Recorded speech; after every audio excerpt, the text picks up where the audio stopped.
Hello Aquarius! Ito yung reading mo for the first week of September. Hello, I'm Purple Teen. Don't forget to subscribe sa aking YouTube. Paki-like and follow din yung aking Facebook page, TikTok, and Instagram. Sa mga interested na magpa-personal reading, mag-send lang kayo ng private message sa aking FB page. Hanapin nyo yung link nakalagay sa description below. Lucky day mo, Aquarius, is Wednesday. Lucky numbers mo, 9, 37, 36, 31, 55, and 51. Tingnan na natin yung mga makakasalubong mong energies. May encounter mo itong first week of September, Aquarius.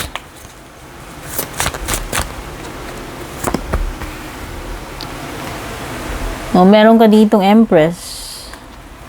Wow. So, mala-ano to mala diva, mala goddess energy. Whether ikaw man yung nire-represent na ito, Aquarius, or may encounter kang woman na very voluptuous. Alam mo yun? Makurba, malaman. Parang si Mariah Carey. Parang ganun. Excuse me. Basta may pagka-vava-voom ito. Ikaw man yan or yung person mo, basta may encounter kang ganyan, Aquarius. Ayan, oh. Nakita mo siya kung gaano siya ka-voluptuous. O, diba? Sino siya? Ikaw ba yan? Or someone you know, or your person, or someone you're attracted to, or baka may ma-attract kang person na ganyan. Na hindi lang siya alam mo ito, very sophisticated and elegant. Tsaka parang, alam mo yun, na-enjoy niya yung mga pleasures yan. So, baka ikaw yan. This is your embodiment. Like, you're literally, ano ba yun? Yung enjoying etong lahat ng imaginable na riches na meron ka. Kasaganaan, luxury. Basta ikaw ay nag-i-indulge. Ayan, indulgement ito eh. Kung ano man ito, you are indulging on something itong first week of September, Aquarius, no? Whether, basta, this is something na about pleasure, no? Yan, nag-i-indulge ka. Alam mo yung indulge, pag sinabing indulge, hindi mo lang tinikman, talagang, kumbaga, nagpapakalunod ka doon, nagpapakasagad-sagad na enjoy lahat. No, ayan yun, nag-i-indulge. Ini-immerse mo yung sarili mo dun. Hindi yung konti-konti lang, as in to the max. O, diba? So, ito ay something about indulging, pwede ring abundance, no? Basta may enjoy mo dito na magbibigay sa iyo ng pleasure kung ano man yan. Material man yan or hindi, no? Marami kasing ibig sabihin yung pleasure sa atin, depende what pleasure means to you, Aquarius, no? So this is an indication ng abundance and pleasure, enjoying the moment. Death card, so this is Scorpio, pwedeng may Libra, pwedeng may Taurus. Okay, so iba sa inyo dito, parang meron lang kayong manonotice na malaking pagbabago. Itong whether sa sarili nyo man ito, no?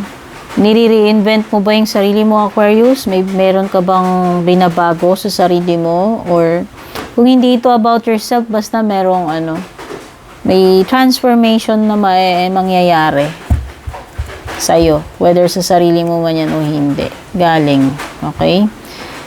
Meron ding King of Wands dito, so pwedeng may fire sign, Aries, Leo, Sagittarius. So this is someone who is very nakikita ko na charismatic yung energy, lalaki. Kung may encounter kang ganyan. Kung hindi man lalaki, pwedeng babae, kahit anong gender, walang gender dito sa channel ko. LGBT kayo, okay, welcome. So ayan. Kung sino man ito, no? Basta may encounter ka na very charismatic. Alam mo yun, yung malakas yung charisma niya sa mga tao. maraming natutuwa sa kanya, malakas yung appeal niya ba na mag-convince kasi magaling siyang magsalita pwedeng mabulaklak magsalita ito. Yun, baka yan. Matcha-charm ka. Baka ma-charm ka nito, Libra, or ma-convince ka nito. Ay, sorry, Libra. Aquarius pala, Aquarius. O, yan na, baka i-bash nyo na naman ako.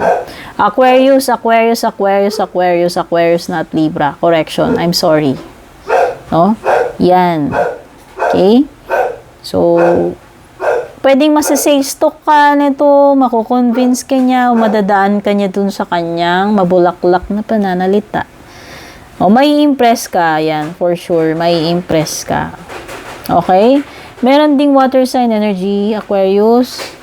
O, baka meron din ditong dealing with someone who is Cancer, Scorpio, Pisces. Someone artistic, ayan, baka mahilig mag-paint.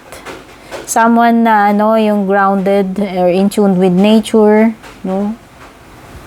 Down to earth itong person na to, napipil ko dito. So, dalawang person meron dito. Pero may binabanggit din dito, Scorpio, Taurus, Libra, Aries, Leo, Sagittarius, at saka Cancer, Scorpio, Pisces. Okay. Pwedeng iba dito gusto nyo mag-unwind, gusto nyo magbakasyon somewhere merong makakapag-swimming kayo or malapit sa katubigan, karagatan. O, diba? Malapit sa beach, no? So, yan. Baka naman gusto nyo lang, mag-relax. So, malapit sa may beach. O, meron daw, trader na kaibigan dito, Aquarius, two-face, ayan, dalawa. Doble cara tong kaibigan mo, Aquarius. Hindi mo alam. O, baka alam mo na. O, ngayon, alam mo na. Meron ditong carriage. A journey. Physical or mental. Pwedeng iba may pagdaraanan kayo. Matindi, mabigat. First week of September, no? Pwedeng iba dito, literal na babiyahe, or yun nga, gaya ng sabi ko, pwedeng may pagdaraanan kayo. Mental or emotional siguro, no? O baka iba, physical, baka may kinalaman sa katawan nyo, like transformation. Kasi ito pwedeng iba, nag-undergo ng physical transformation.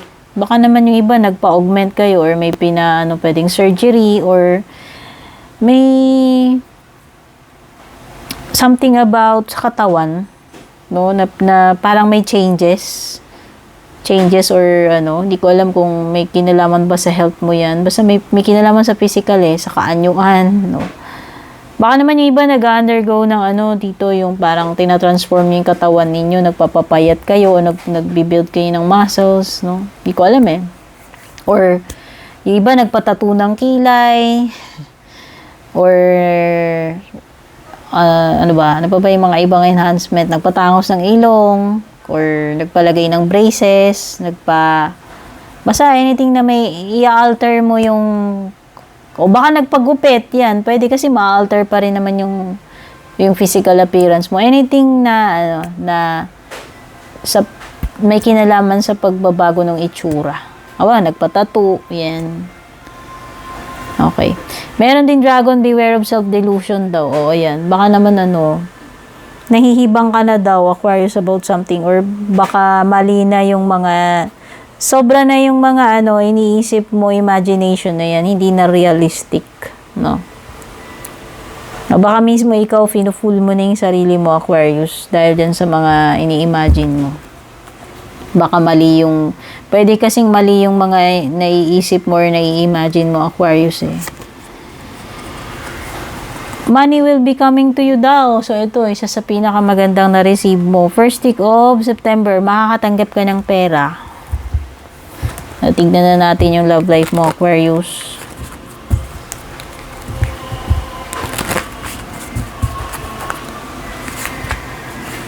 May palm tree. Stability.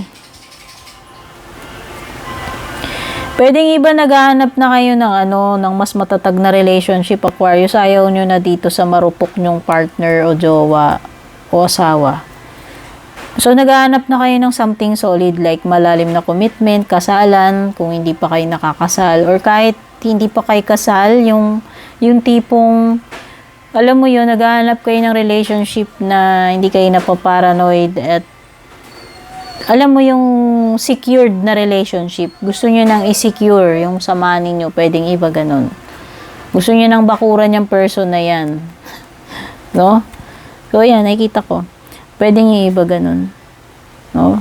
Pwedeng yung iba naman, kung may relationship kayo, walang problema yun. So, yung iba, pwedeng very secured naman kayo dyan sa relationship ninyo. Wala naman kayo na encounter na anything na pwedeng makasira sa relationship ninyo. Sa ngayon, sa ngayon. So, pwedeng yung iba, frustrated na talaga kayo. Ayan. No? Umay na kayo. Pagod na kayo. Kasi pwedeng hindi makontento tong person mo Hindi, basta yung iba sa inyo nakakaramdam kayo dito na pagod na kayo, hindi na kayo masaya, hindi na kontento dito sa relationship. May energy ng pagiging hindi sapat, hindi na kayo satisfied.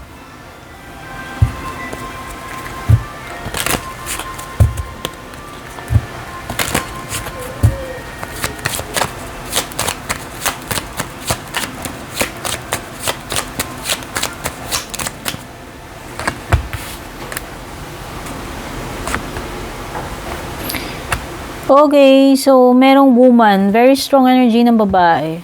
Ayan, kung sino man yung makaka-encounter mo, first week of September, babae. Iba, magbo-bloom yung romance ninyo, first week of September. So, yung mga singles dyan, good news, no? Magiging mahalimuya kayo, no? Makaka-attract kayo ng romance dito, ayan, So, ayan, yung iba, very happy kayo ngayon. First week of September sa kung ano man nangyayari sa inyo yung person mo na yan. Puno kayo ng romance, happiness, and fulfillment. Okay? So, yan. Love is coming para sa iba dito. At para sa mga may taken na, may kajawaan ng iba, pwedeng yung iba naman ay mafe-feel mo na love is all around. No? Loving yung energy ninyo ni person mo or ng asawa mo first week of September. So, tignan na natin yung messages sa iyo ng iyong fairies. Aquarius. Protection. The fairies of protection are shielding you with a magical fairy ring of love and light. Practice psychic protection before embarking upon any spiritual work. So, gumawa ka ng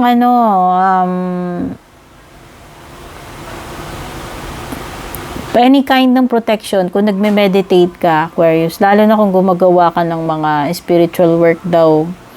No, kagaya nito, kung reader ka rin or healer ka o anything na nakakasagap ka ng mga energies ng iba. So, yan, make sure na magme-meditate ka na magagawa ka ng pinaka-barrier mo, spiritual or protective barrier bago ka gagawa ng mga spiritual work. At pwedeng sinasabi naman ito na na pinaprotektahan ka ng mga guardians mo. Ayan, binabalot ka nila. Sinishield ka nila. No? So, ayan. Pwedeng may mga pumoprotekta sa iyo dyan. Tao man yan or mga spiritual beings. Meron din ditong purity. Always trust in the purity of your heart. Look inside your heart and within you. And within it, you will find the answer to your question. Okay, so pakiramdaman mo mabuti yung feelings mo. Ano ba talaga yung totoong dinidikta ng puso mo. Yun yung sinasabi dito, Aquarius. Okay? Ito yung reading mo for the first week of September. Don't forget to like and share. Don't forget to subscribe. Take care and God bless.